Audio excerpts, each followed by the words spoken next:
마태복음 14장 28절부터 33절까지 함께 읽겠습니다. 베드로가 대답하여 이르되 주여 만일 주님이시거든 나를 명하사 물 위로 오라 하소서 하니 오라 하시니 베드로가 배에서 내려 물 위로 걸어서 예수께로 가되 바람을 보고 무서워 빠져가는지라 소리질러 이르되 주여 나를 구원하소서 하니 예수께서 즉시 손을 내밀어 그를 붙잡으시며 이르시되 믿음이 작은 자여 왜 의심하였느냐 하시고 배에 함께 오르매 바람이 그치는지라 배에 있는 사람들이 예수께 절하며 이르되 진실로 하나님의 아들이로소이다 하더라. 아멘. 우리가 예수님께서 바다 위로 걸어오신 그래서 풍랑을 잔잔케 하신 기적을 함께 나누고 있습니다. 오늘 마지막으로 맨 마지막에 나오는 32절과 33절 최종적인 결과가 어떠했는지 내용을 중심으로 말씀을 보려고 합니다. 이 사건을 보면 사건이 굉장히 촘촘하게 구성이 되어 있습니다. 예수님께서 우선은 바다 위를 걸어서 오시고요. 그 이후에 예수님과 베드로 사이에 대화 행동이 나오죠. 그리고 난 뒤에 예수님이 이제 마지막으로 풍랑을 잔잔케 하시는 그런 내용이 나옵니다. 어제 보았습니다만 베드로가 예수님께 자기도 무리를 걷게 해달라 그렇게 어찌 보면 주님을 시험하는 그런 행동을 하고요. 예수님께서 오라고 하시죠. 그래서 베드로가 처음에는 예수님을 바라보고 예수님께 가면서 바다 위를 걷습니다. 그러다가 조금 시간이 지나서 나중에 다시 물결을 보고 바람을 보고 그러면서 다시 바다에 빠져드는 그런 모습이 되죠. 그러니까 예수님께서 그 순간에 즉시 베드로를 붙잡아 주십니다. 어제도 말씀드렸지만 한편으로 생각해 보면 베드로가 믿음이 없어서 그 모양이 된 것이니까 너의 믿음 없음에 대해서 그냥 네가 알아서 당하고 네가 알아서 헤쳐나와라 이렇게 하셔도 그만일 것 같은데 예수님께서 즉각 베드로를 다시 또 이제 붙잡아 주시는 그런 은혜를 베풀어 주시는 거죠. 그리고 나서 예수님이 32절 끝에 보시면 베드로를 꾸지람을 하시는데 뭐라고 꾸지람하시냐면 믿음이 작은 자여 왜 의심하였느냐 이렇게 책망하십니다. 믿음이 작다는 건 도대체 무슨 뜻일까? 믿음이 작다고 하는 건 지금 나온 내용을 쭉 보면 아주 간단합니다. 처음부터 믿음이 없었다는 것이 아니고요. 처음에는 믿음이 있었습니다. 또 처음부터 바다를 걷지 못했다는 것이 아니라 처음에는 바다 위를 걸었다고요. 처음에는 예수님을 바라보았습니다. 근데 그러다가 조금 있으니까 시간이 지나면서 상황 때문이건 시간 때문이건 여하튼 예수님을 바라보던 시선에서 바람과 바다를 바라보는 시선으로 보는 게 바뀌죠. 예수님을 향한 믿음에서 바람을 보면서 두려워하는 마음으로 바뀝니다. 그러니까 믿음이 작다는 건 처음에는 믿음을 갖고 있다가 그 믿음을 중도에 여러 가지 형편 때문에 포기해버리는, 그만두어버리는 그게 이제 믿음이 작다라는 뜻입니다. 예수님이 이제 이걸 꾸지람하신 거예요. 본문은 나오지 않지만 거꾸로 생각해봐도 우리가 분명한 사실 하나를 알 수 있습니다. 그럼 도대체 믿음이 크다는 건 뭘까요?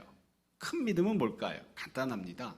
처음에 갖고 있던 믿음을 끈질기게 끝까지 잘 견디고 인내하면서 붙잡고 있는 것입니다.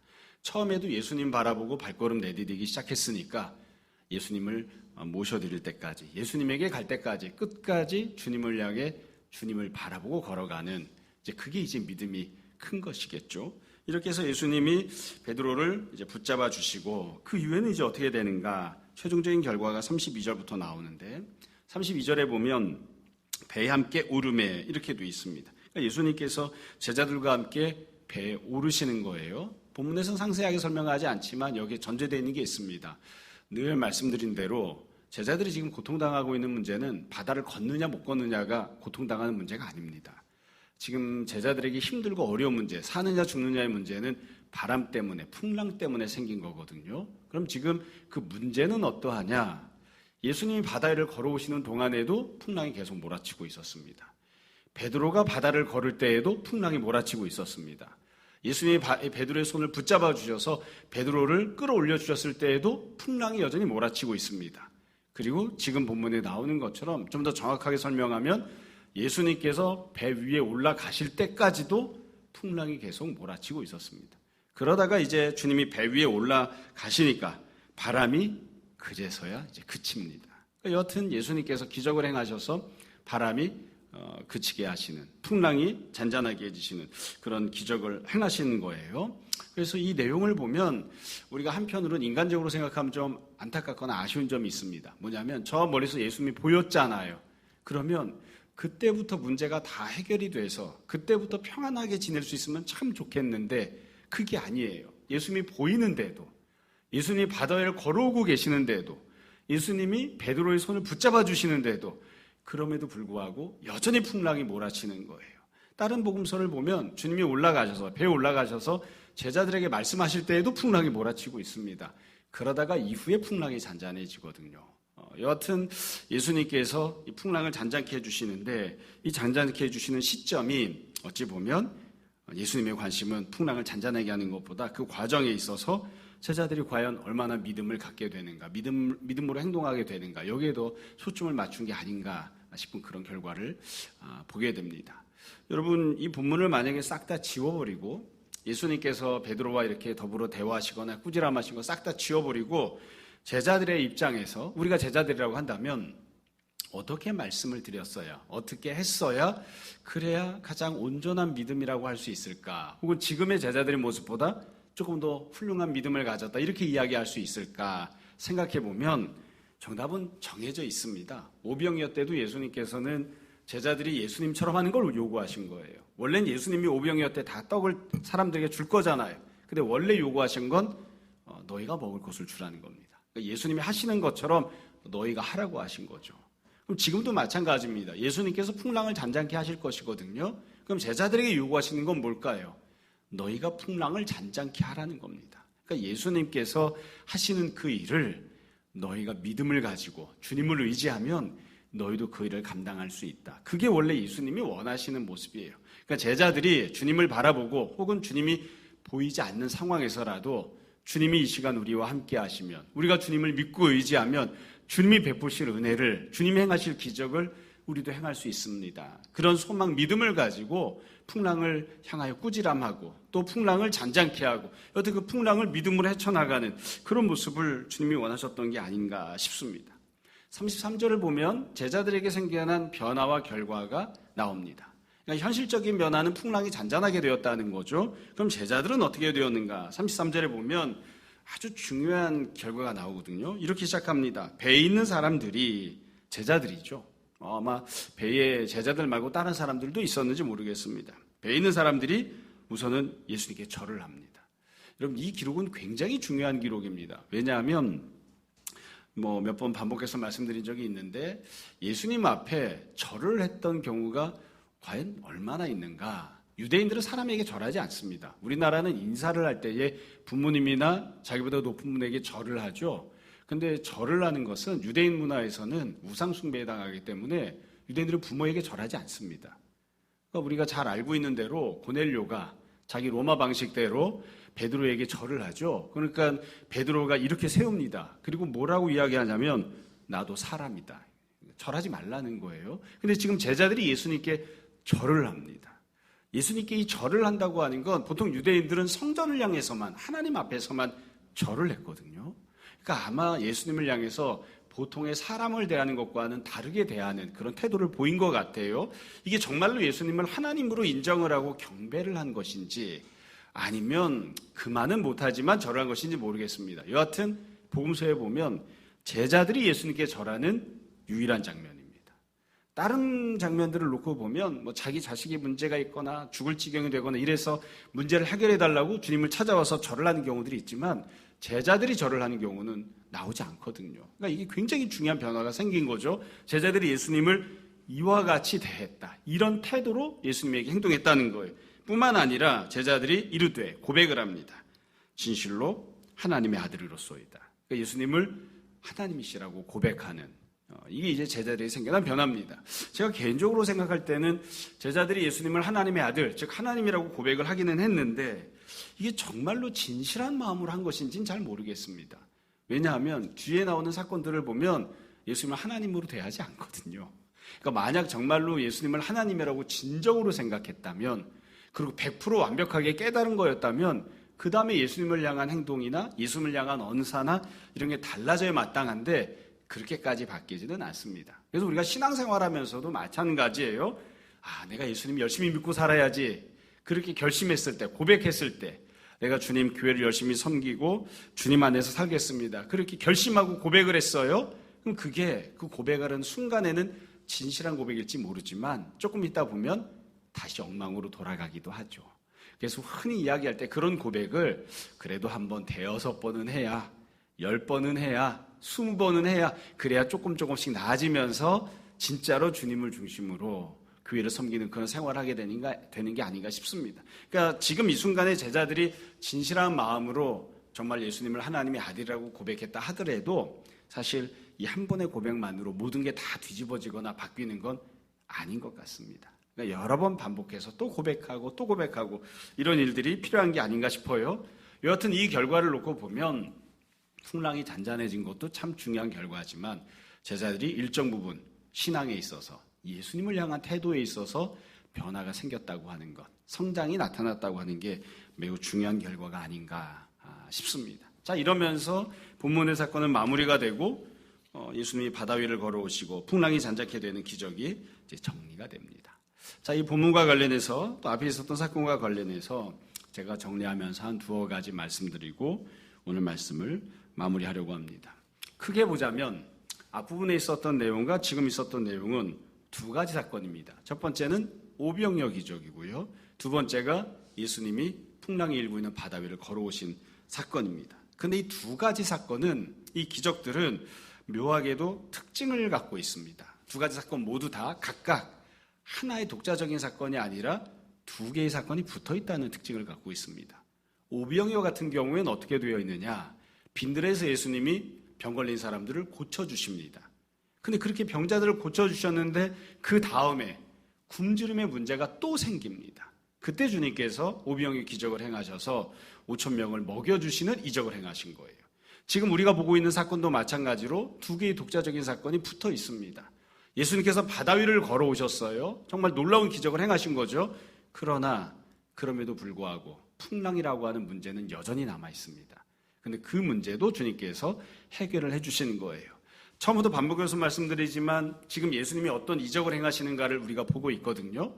근데 이 내용은 어떤 문맥 안에 들어있냐면 예수님께서 자기 자신이 누구신지를 설명하실 때에도 이 땅에 하나님 나라를 주시는 분, 예수님께서 말씀을 선포하실 때에도 천국에 대해서 비유를 주셨어요. 그리고 지금 행하시는 이 모든 이적들도 이 땅에서 예수님 믿는 믿음 가진 사람들이 어떤 천국을 받아 누릴 수 있는지를 예수님이 직접 보여주신 이적을 행하시는 거거든요. 그래서 이 땅에서 누릴 수 있는 천국은 어떤 특징을 갖는가? 지금 말씀드린 특징을 갖습니다. 천국은 단번에 모든 것들이 해결되는 방식으로 성도들에게 주어지는 게 아닙니다. 문제를 주님이 기적을 행하셔서 해결해 주셨는데, 구원과 은혜를 베풀어 주셨는데 그 다음에 또 다른 문제가 찾아옵니다.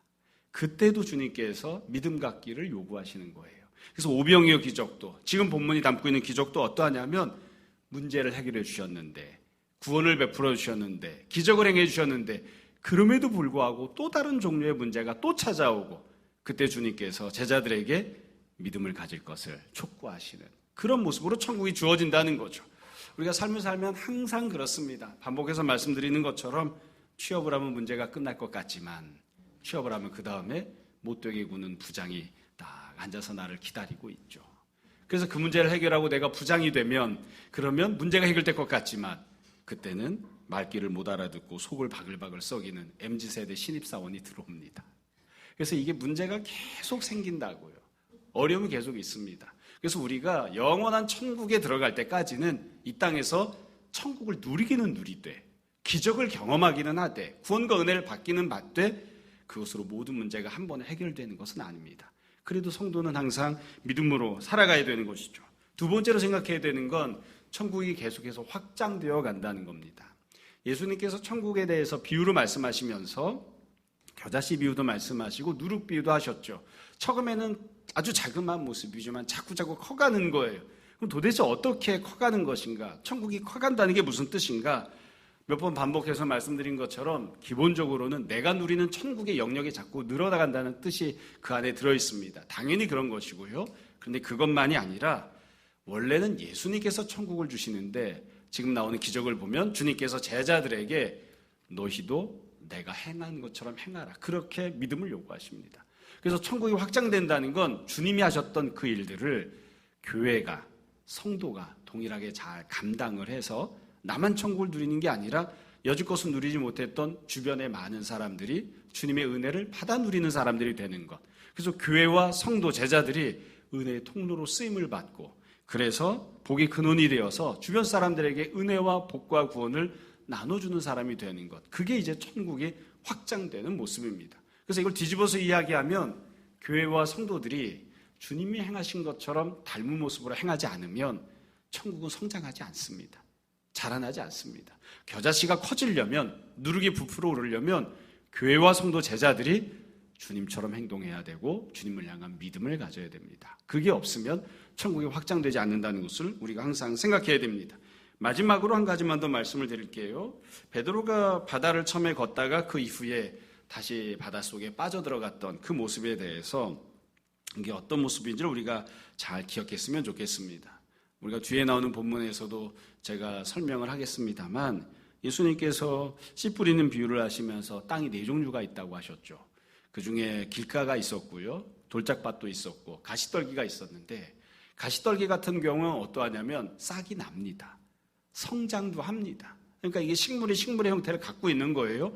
그런데 두려운 마음, 염려하는 마음, 돈에 대한 욕심, 이런 것들이 생기면서 그런 것들이 가시떨기가 되어서 열매를 맺지는 못하게끔 가로막는 거거든요.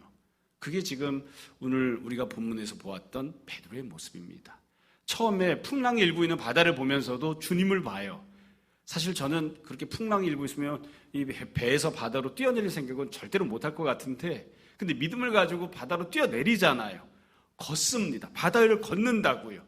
아마 인류 역사상 예수님 빼고는 바다 위를 걸어본 경험은 베드로 한 사람만 했을 거예요.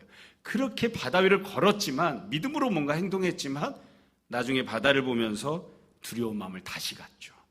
그리고 또 낙담하는 마음을 또 갖습니다. 빠져 죽으면 어떻게 하나 염려하는 마음을 또 갖는 거예요. 그래서 결국 주님께 다 가지 못한 채 바다 위를 걸었음에도 불구하고 다시 바다에 빠지고 마는 거죠. 그래서 베드로의 모습이 가시떨기와 같은 모습을 보여줍니다.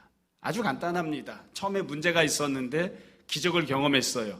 그 다음에 또 다른 문제가 생겼을 때 믿음을 갖고 걸어가다가 그냥 낙담을 하고 마는, 이런 경우가 가시떨기와 같은 그런 모습입니다. 여러분, 우리는 그와 같은 모습이 아니라 다 좋은 땅이 되고 또 누룩과 같고 겨자씨와 같고, 그래서 주님이 원하시는 믿음을 가지고 천국을 받아 누리고 또 주변 사람들에게 천국을 베푸는 그런 성도로 살 수 있었으면 좋겠습니다. 모쪼록 이 땅 가운데 살면서 기왕이면 주님께서 우리에게 형통한 길을, 평안한 길을 주셨으면 좋겠습니다. 근데 혹여 그렇지 못해서 가끔씩 어떤 때는 작은 문제, 어떤 때는 큰 문제를 만나기도 하는데, 그럴 때마다 믿음으로 잘 이기고 감당해서 주님께 칭찬 듣고 우리가 이 땅에서도 계속해서 천국을 받아 누리고 사는 그런 성도가 되었으면 합니다. 날마다 여러분들이 누리는 이 땅에서의 천국이 더 커지고 풍성해지고 충만해지기를 주님 이름으로 축원합니다. 잠시 기도하겠습니다. 아버지 하나님, 우리가 때때로 반복되는 문제를 만나기도 합니다. 그러나 그럴 때에 더욱더 간절한 믿음을, 더욱더 진실한 고백을 주님 앞에 우리가 내어드리는 주님의 성도들 되게 하여 주옵소서. 아버지 하나님, 그리하여 결국에는 문제 이후에 또 다른 문제를 만났어도 제자들이 이로 인하여 변화하고 성장하여 주님 앞에 엎드려 절하여 경배하며 또 주님을 고백하는 자가 된 것처럼, 우리들도 믿음으로 고난과 어려움을 이기고 이 땅에서 천국을 누리는 과정을 통하여 주님 앞에 경배하고 주님을 고백하는 믿음의 사람들 되게 하여 주옵소서. 아버지 하나님, 주님께서 정말로 귀한 뜻과 목적이 계셔서 계획이 있어서 성도들에게 때때로 어려운 일을 만나게 하시는 것도 우리가 기억합니다. 그럴 때마다 지금 당장은 알지 못하여도 주님의 귀한 뜻을, 주님의 귀한 계획을 우리가 믿고 신뢰하며 믿음으로 한 걸음 한 걸음 잘 걸어나가게 하여 주옵소서. 이 아침에 성도들이 기도할 때에 주께서 들으시고 응답하시기 원하며 이 모든 말씀 예수님 이름으로 기도합니다. 아멘. 하늘에 계신 우리 아버지여, 이름이 거룩히 여김을 받으시오며 나라가 임하시오며 뜻이 하늘에서 이루어진 것 같이 땅에서도 이루어지이다.